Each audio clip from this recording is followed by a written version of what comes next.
جنگ کا اعلان کیا ہے جو سودی کاروبار کرتے ہیں۔ بتاؤ اللہ جس سے جنگ کا اعلان کرے، کوئی اللہ سے مقابلہ کرنے کی طاقت رکھتا ہے؟ کوئی اللہ سے معاذ اللہ مقابلہ کرنے کی ہمت کر سکتا ہے؟ واللہ تاللہ باللہ کبھی نہیں۔ اللہ کے مقابلے پر کوئی کیا ہے، کسی کی اوقات کیا؟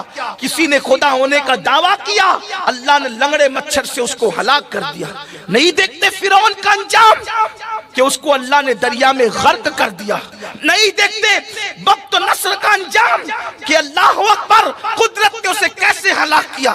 نہیں دیکھتے شداد کا انجام کہ اللہ اکبر خود کی بنائی ہوئی جنت میں قدم نہ رکھ سکا۔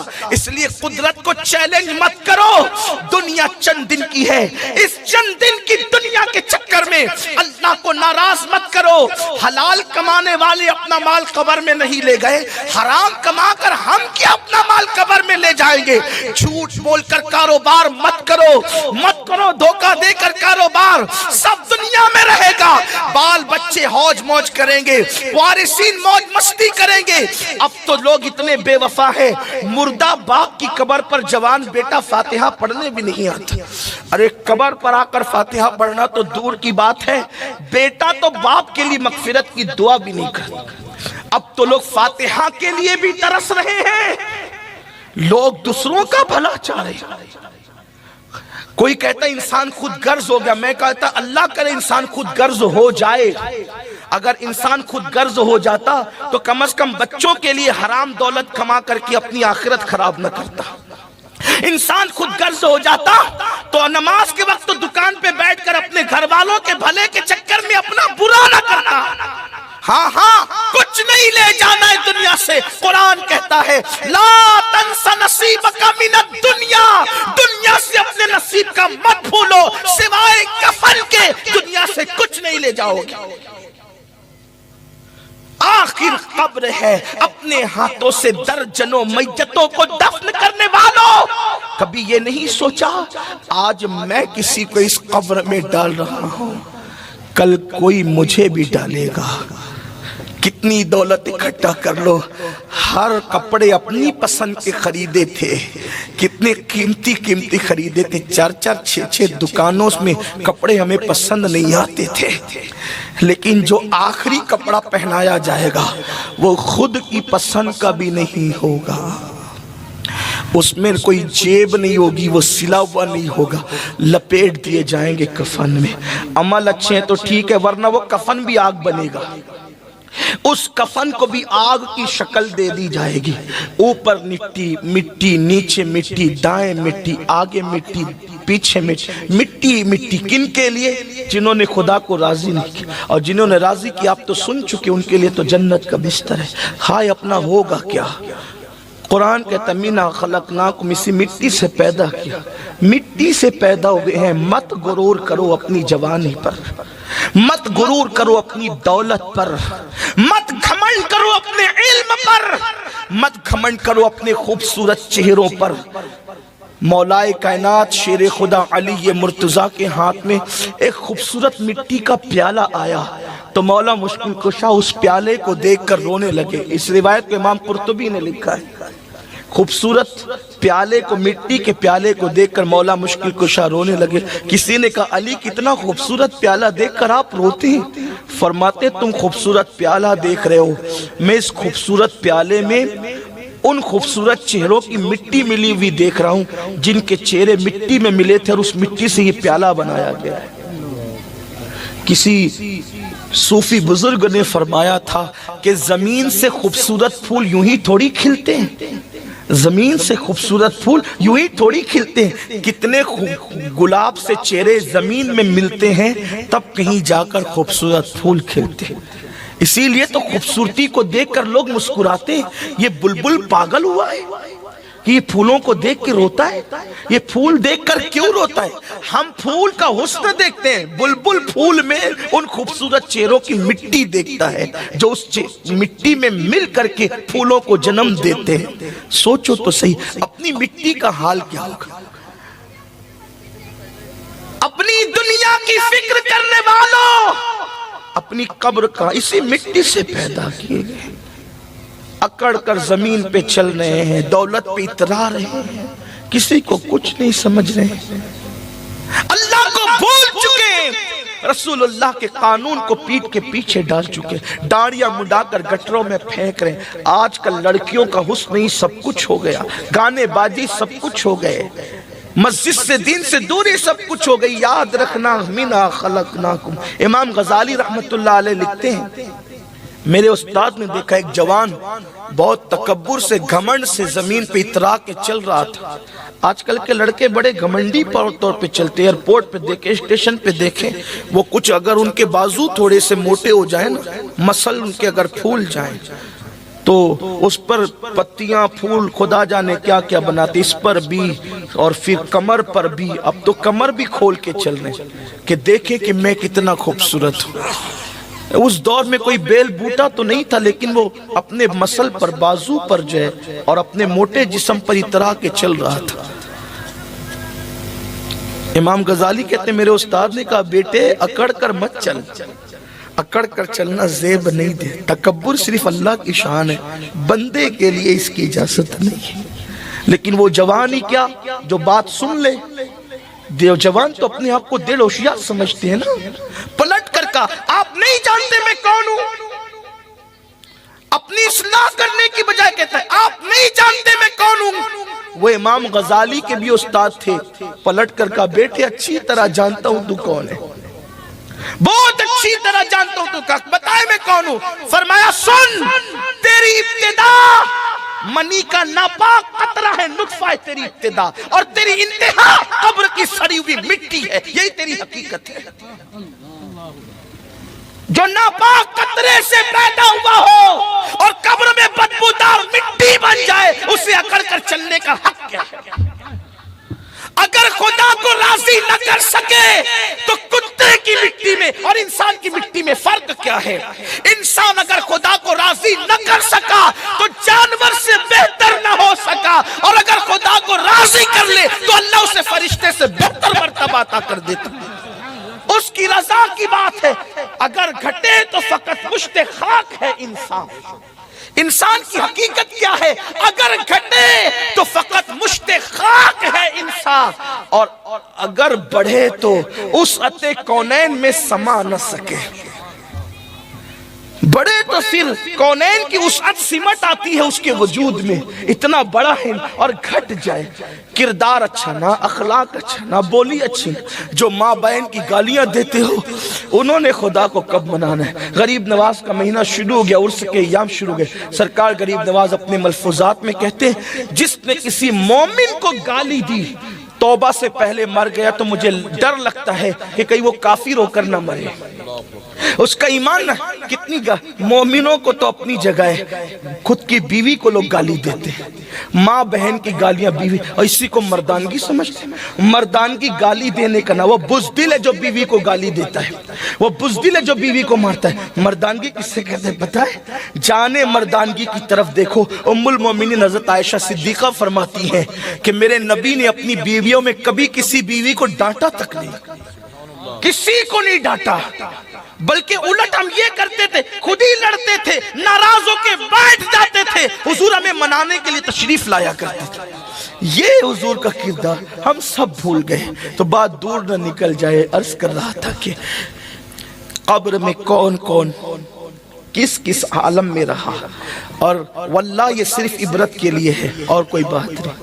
ایک حدیث پاک آپ نے وہی بار بار سنی ہے، ایصال ثواب کے باب میں، تھوڑا سا اس کو دوسرے پیرا ہے۔ حدیث کا یہ معجزہ ہے، اعجاز ہے حدیث کا، کہ حدیث کو آپ جس اینگل سے دیکھیں گے اس میں سے آپ کو عبرت کا وہ پہلو نکلتا ہوا نظر آئے۔ میں سوچتا ہوں جب غالب اور اقبال کی شاعری میں اتنی معنویت ہے تو حضور علیہ السلام کا کمال کی معنویت کا عالم کیا ہوگا؟ میرے امام کہتے ہیں فصحا عرب کے بڑے بڑے تیرے آگے یوں ہے دبے لچے، کوئی جانے منہ میں زبان نہیں بلکہ جسم میں جان نہیں۔ غافل ہو کر بیٹھے ہیں، غیبت کر رہے ہیں، چگلیاں کر رہے ہیں، حرام کھا رہے ہیں، ریاکاری کے طور پہ نمازیں پڑھ، لوگ پہلے تو پڑھتے نہیں، پڑھتے تو دکھاوے کے لیے پڑھتے، اللہ ماشاءاللہ، غسل بھی صحیح نہیں ہے، وضو بھی صحیح نہیں ہے۔ وہ حدیث پاک سن لے جس کو بطور مفہوم عرض کر رہا ہوں۔ ایک صحابی ہے، ان کا نام حضرت سعد ہے، ایک صحابی رسول، ان کا نام سعد ہے، سعد. اور وہ سعد ایسے صحابی ہیں جن کو اللہ کے رسول صلی اللہ علیہ وآلہ وسلم نے سید الانصار کا لقب عطا فرمایا. یہ کسی اسٹیج کے ناظم کا دیا ہوا لقب نہیں ہے کس کو بھی کچھ بھی بنا دے، نہیں، سید الانصار اللہ کے رسول ان کو لقب دے رہے ہیں، یعنی انصار کا سردار، سید الانصار. ان کو خوش نصیب صحابی تھے، ان کا وصال اللہ کے رسول علیہ السلام کی ظاہری حیات میں ہو گیا. جب ان کے انتقال کی خبر آئی اللہ کے رسول صلی اللہ علیہ وآلہ وسلم کے پاس، تو اللہ کے حبیب علیہ السلام نے صحابہ کو فرمایا کہ اے میرے صحابہ، جس سعد کی میت کی انتقال کی خبر تم لے کر کے آئے ہو، تھوڑی دیر پہلے جبریل نے مجھے بتایا کہ جب ان کی روح لے کر، ایک توجہ پہ توجہ کرنا، جب ان کی روح لے کر فرشتے بڑھے تو ان کی روح کو دیکھ کر عرش جھومنے لگا خوشی سے.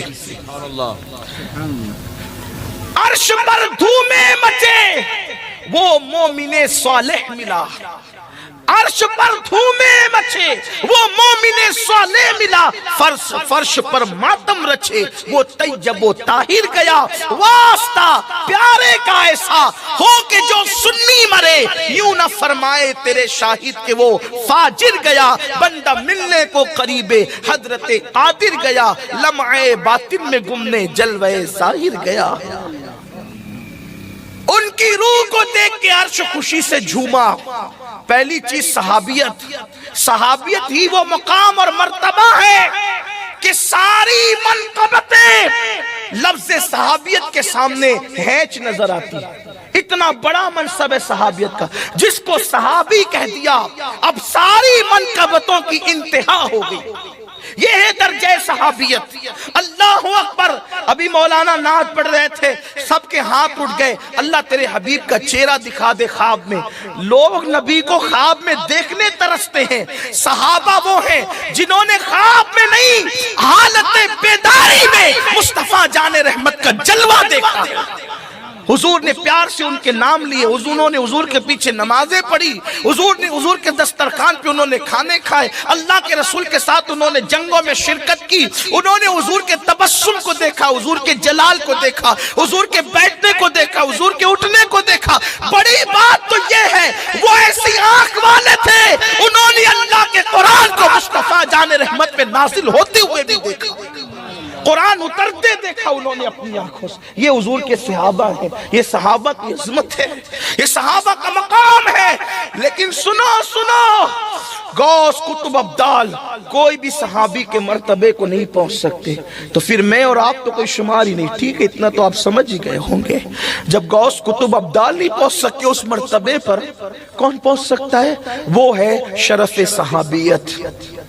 اور عام صحابہ کی یہ شان ہے کہ غوث قطب ابدال نہیں پہنچ سکتے، بلکہ وہ صحابی جس نے پوری زندگی ایک سجدے کا موقع جس کو نہیں ملا، کلمہ پڑھا جان چلی گئی، نہ الحمدللہ کا، نہ سبحان اللہ کا، نہ ماشاءاللہ کا، نہ نماز پڑھی، نہ روزہ رکھا، نہ حج کیا، نہ زکوٰۃ دی، کوئی نیکی کرنے کا موقع نہیں ملا. بس حضور کو دیکھا، کلمہ پڑھا، حضور کو دیکھا، اسی حالت میں انتقال ہو گیا.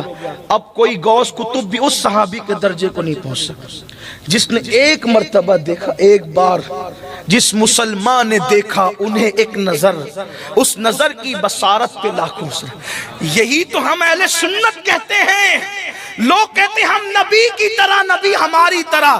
ہم کہتے ہیں نادان جو ایک نظر نبی کو دیکھ لے حالت ایمان میں، کوئی اس کی طرح نہیں ہو سکتا. جس کا چہرہ دیکھ کر اتنا مقدس ہو گیا، انسان کے صحابی بن گیا. جب کوئی صحابی کی طرح نہیں ہو سکتا تو جس چہرے نے انسان کو صحابیت کا مقام عطا کیا ہے، اس چہرے والے کی طرح کوئی کیسے ہو سکتا ہے؟ نہیں، ظاہر میں ہم کہتے ہیں ظاہری کا نام تو چہرہ ہے، ورنہ باطن کا حال تو یہ ہے کہ اماں عائشہ صدیقہ بھی نہیں جانتی باطن کو، صدیق اکبر بھی نہیں جانتے، بلکہ خود فرمایا یا ابی بکرین لم یعرفنی حقیقتا غیر ربی، اے ابو بکر میری حقیقت کو میں رب کے سوا کوئی نہیں جانتا. اقبال کہتے ہزاروں جبرائیل الجھے ہوئے ہیں گردِ منزل میں، نہ جانے کس بلندی پر ہے کاشانہ محمد کا. اس گرد راہ میں ابھی جبریل سفر کر رہے ہیں کہ کس بلندی پر کاشان محمد عربی ہے، روحی فدا صلی اللہ علیہ وآلہ۔ ابریز میں علامہ عبدالعزیز دباغ لکھتے ہیں کہ آج بھی کوئی پھول نہیں کھلتا جب تک اس پر مصطفیٰ کریم کی توجہ نہیں ہوتی، آج بھی کوئی دانہ نہیں اگتا جب تک کہ اس پر مصطفیٰ کریم کی توجہ۔ پتہ چلا گلستہ کھل رہے ہیں ان کی توجہ سے، انہی کی بو مایہ سمن ہے، انہی کا جلوہ چمن چمن ہے، انہی سے گلشن مہک رہے ہیں، انہی کی رنگت گلاب میں۔ سبحان اللہ۔ وہ بڑی شان والی ذات ہے جس کا چہرہ قدرت پیار سے تکتا ہو، اس چہرے والدعا کی شان کیا ہو، سبحان اللہ۔ جس کے مانگ نکالنے کی اداؤں پہ قسم اٹھائی جاتی ہو، اس رخ والدعا کی شان کیا ہو۔ سبحان اللہ۔ لوگوں کو کیا خبر، کسی مفکر نے کہا تھا کسی بھی شخصیت کو دیکھنے کے لیے شرط ہے، اگر کسی کو پہچاننا ہے اصل حالت میں پہچاننا ہے، شرط ہے نہ اس کو غرور سے دیکھو نہ اس کو دور سے دیکھو۔ دور سے دیکھو گے تو بھی سمجھ نہیں پاؤ گے، غرور سے دیکھو گے تو بھی سمجھ نہیں پاؤ گے۔ جنہوں نے غرور سے دیکھا ہم بشر ہیں وہ بھی بشر ہیں، نہ سمجھ سکے، اور جنہوں نے دور سے دیکھا ابو جہل اور ابو لہب وہ بھی نہ سمجھ سکے۔ آپ کہیں گے وہ تو پڑوس میں رہتے تھے، یہی تو بات ہے، پڑوس میں رہ کر بھی کسی کی نظر دور ہو جاتی ہے اور یمن میں رہ کر بھی کوئی قریب سے دیکھتا ہے۔ یہ شرط ہے نگاہوں کے، نہ غرور سے دیکھو۔ اگر حقیقت انسان سمجھتا ہے یا جس کو دیکھ رہے اس کی شان سمجھتا ہے تو نہ غرور سے دیکھو نہ دور سے دیکھو۔ جنہوں نے غرور سے بھی نہیں دیکھا اور دور سے بھی نہیں دیکھا، پھر وہ یہ کہنے پہ مجبور ہو گئے لا يمکن الثناء کنا کما کان حقہ بعد از خدا بزرگ توئی قصہ مختصر۔ جنہوں نے غرور سے دیکھا انہوں نے یہ کہا یہ تو ایلچی ہے، یہ تو ڈاکیا ہے، اور یہ تو اللہ اور یہ فلاں ہے۔ جنہوں نے نہ دور سے دیکھا نہ غرور سے دیکھا وہ کہتے ہیں سرور کہوں کہ مالک و مولا کہوں تجھے، باغ خلیل کا گل زیبا کہوں تجھے، لیکن رضا نے ختم سخن اس پہ کر دیا، خالق کا بندہ خلق کا آقا کہوں تجھے۔ تو بات چلی تھی اور وہ دور سے نکل گئی۔ عرض یہ کرنا چاہتا ہوں کہ حضور علیہ السلام نے ان کو سید الانصار کا لقب دیا اور ان کے بارے میں کہا کہ ان کی روح کو دیکھ کر عرش جھوما۔ پھر سرکار نے کہا اس کا جنازہ تیار کرو، ہم خود اس کے جنازے میں شرکت کریں گے۔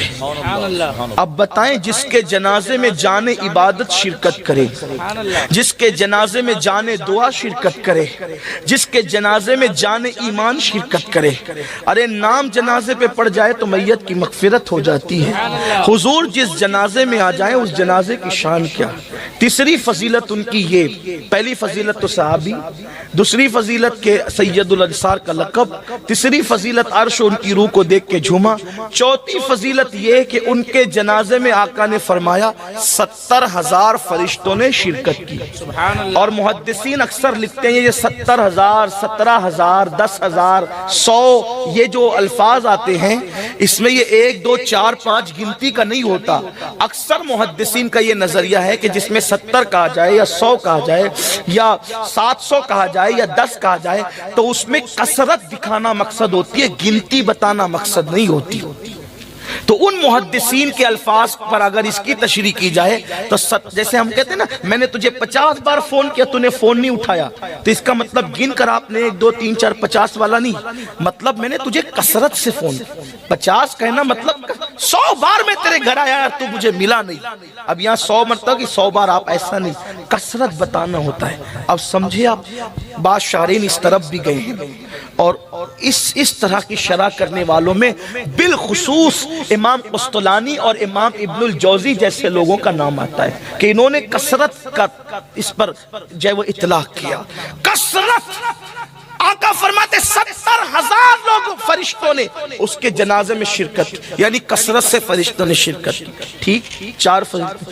5ویں فضیلت یہ کہ حضور نے خود شرکت کی۔ واللہ فرشتوں کا جنازے میں آنا اتنی فضیلت نہ تھی جتنا حضور کا جنازے میں آنا فضیلت تھی، کیونکہ اب کسی اور کے جنازے میں بھی تو فرشتے آ سکتے ہیں، لیکن یہ شان کہ حضور جس کے جنازے میں آئے۔ یہ فضیلت خاص ہے. لیکن اب سنو اور دل کے کانوں سے سنو, ایمان لگتی بات سنو. سنیو, بہت غافل ہو گئے, بہت غافل ہو گئے. نمازوں کا حال یہ ہے کہ جمعہ میں بھی خطبے کے ٹائم پہنچتے ہیں, اور غرور اور گھمنڈ کا حال یہ ہے کہ ہم جنت میں نہیں جائیں گے تو کون جائے. مجموع الزوائد کی روایت ہے, جنت لکھا کر نہیں لائے ہو. اللہ کے رسول صلی اللہ علیہ وآلہ وسلم فرماتے ہیں جو اپنے آپ کو قطعی اور یقینی طور پہ جنتی سمجھے, میں محمد اعلان کرتا ہوں کہ وہ جہنمی ہے. جن کو جنت کی بشارتیں دی گئی وہ مصلی پہ روتے, جن کے بستر پہ قرآن نازل ہوا وہ مصلی پہ روتے, اور جن کو کلمے کا کہ صحیح تلفظ یاد نہیں ہے وہ مغرور ہے کہ ہم جنت میں نہ جائیں گے تو کون جائے گا. کس بلا کی میں سے ہے سرشار ہم, دن ڈھلا ہوتے نہیں ہوشیار ہم. آؤ سنیو, اللہ کی بارگاہ میں پلٹو. حرمت والا مہینہ شروع ہو گیا ہے, ماہ رجب کا مہینہ شروع ہو گیا. ڈرو اللہ سے, پلٹو اللہ کی طرف, رجوع کرو اللہ کی طرف. سعد رضی اللہ تعالیٰ کے جنازے میں حضور نے شرکت کی. المختصر یہ حضرت سعد کو قبر میں رکھ دیا گیا, حضرت سعد کو قبر میں رکھ دیا گیا, مٹی برابر کر دی گئی. صحابہ بیٹھ گئے, اللہ کے رسول قبر پر کھڑے رہے. حضور علیہ السلام قبر پر کھڑے تھے. کھڑے کھڑے صحابہ نے دیکھا حضور علیہ السلام کے چہرے پر کچھ افسردگی کے اور بظاہر غم کے آثار ظاہر ہوئے. چونکہ صحابہ کی عادت تھی وہ حضور ہی کو دیکھتے رہتے تھے, تو جب دیکھا کہ حضور کے چہرے پر بظاہر پریشانی کے آثار ہیں, صحابہ بھی پریشان ہو گئے. صحابہ کہتے پھر حضور نے کہا اللہ اکبر, اللہ اکبر, سبحان اللہ, سبحان اللہ, اللہ اکبر, اللہ اکبر. حضور نے تسبیح پڑھی, تکبیر پڑھی, اللہ کی حمد کی. پھر تھوڑی دیر گزری تھی کہ حضور علیہ السلام کا چہرہ خوشی سے کھل اٹھا. پہلے چہرے پہ افسردگی, پھر چہرہ کھل اٹھا. اگر مائیں اور بہنیں موجود ہیں تو ان کی بھی توجہ. پہلے چہرے پہ افسردگی, اس کے بعد چہرہ کھل اٹھا. صحابہ نے پوچھا آقا ہمارے ماں باپ آپ پہ قربان, یا رسول اللہ ہم نے دیکھا کہ آپ کے چہرے پر سعد کی قبر پر جب آپ کھڑے تھے تو افسردگی کے آثار تھے, پھر چہرہ کھل اٹھا. اب میرے آقا نے کیا جواب دیا سنیں, یہ چھٹی فضیلت. فرمایا تمہارے اس نیک بھائی پر, یعنی حضور جس کو نیک کہہ دیں, معجزہ میرے نبی کا کہہ دیا تو ہو گیا, آپ نے قطرے کو دریا کہہ دیا تو ہو گیا. حضور جس کو نیک کہہ دے اب اس کے نیک ہونے میں کوئی شک نہیں ہے. جو ان کے نیک ہونے میں شک کرے اب مجھے اس کے نیک ہونے میں شک ہے, چاہے وہ کتنا ہی نیک کہلاتا ہو. حضور نے کہا تمہارے اس نیک بھائی پر, یہ نیک حضور کہہ رہے ہیں. اور دوسری بات, تمہارے اس نیک بھائی پہ قبر تنگ ہو گئی تھی اور قبر اس کو چاروں طرف سے دبانے لگی تھی. اب سنیو, تھوڑا احساس کرنا. سید الانصار, روح کے آنے پہ عرش کا جھومنا, حضور کا جنازے میں شریک ہونا, فرشتوں کا آنا, حضور کا نیک کہنا, اور کیفیت کیا, صرف تعلیم امت کے لیے, تعلیم امت کے لیے بات بتائی گئی. کس کی بات ہو رہی ہے؟ کسی پیر کی بات نہیں ہو رہی ہے, کسی فقیہ کی بات نہیں ہو رہی ہے, کسی محدث کی بات نہیں ہو رہی ہے, کسی حاجی نمازی غازی کی بات نہیں ہو رہی ہے. صحابی رسول جہاں منقبتوں کی انتہائی گلدستہ ہے, اللہ کے حبیب فرما رہے تمہارے اس نیک بھائی پر اس کی قبر اس کو چاروں طرف سے دبانے لگی. حدیث پاک کا مفہوم ہے قریب تھا کہ اس کی پسلیاں آپس میں دوسرے سے مل جاتی. یہ منظر دیکھ کر میرے چہرے پر افسردگی کے آثار ظاہر ہوئے. سنیو, سوچے تو کوئی ثابت کر سکتا ان کی نماز بھی چھوٹی تھی, کوئی ثابت کر سکتا ان کے چہرے سے داڑھی بھی منڈی تھی, کوئی ثابت کر سکتا ہے. اللہ اللہ, جن آنکھوں کو خدا پیار سے تکتا ہے, خدا ان کو کس پیار سے دیکھتا ہے جو آنکھیں ہیں محو لقائے محمد. میری قوم کے جوانوں سوچو کس نیک ہستی کا ذکر ہو رہا ہے. غوث و خواجہ کی بات نہیں ہو رہی ہے, غوث و خواجہ جنہیں آقا مانتے, غوث و خواجہ جنہیں آقا. کتنی غفلت ہے, کس کا ذکر ہو رہا ہے؟ فرمایا تمہارے نیک بھائی کو قبر دبانے لگی. لگی چاروں طرف سے، اور یہ منظر دیکھ کر حضور کے چہرے پہ افسردگی کے آثار ظاہر ہوئے۔ آقا فرماتے ہیں میں نے اللہ کی تکبیر کر، اللہ اکبر اللہ اکبر اللہ اکبر، سبحان اللہ سبحان اللہ اللہ اکبر۔ حضور یہ منظر دیکھ کر پھر فرماتے میں نے تکبیر پڑھی، پھر اس کی قبر کشادہ ہوگی۔ ان کا مسئلہ تو حل ہو گیا۔ اب صحابہ نے پوچھا، شارحین حدیث نے پوچھا، آقا اس کی قبر اسے کیوں دبا رہی تھی؟ قبر دبانے کی وجہ کیا تھی؟ کیوں قبر نے دبایا؟ آقا فرماتے کوئی بہت بڑی بات نہیں تھی، شخصیت بڑی ہے لیکن بات بڑی نہیں تھی، بس بات اتنی تھی کہ تمہارا یہ نیک بھائی پیشاب کے چھینٹوں سے نہیں بچتا تھا، پیشاب کے چھینٹوں سے نہیں بچتا تھا یہ تمہارا نیک بھائی۔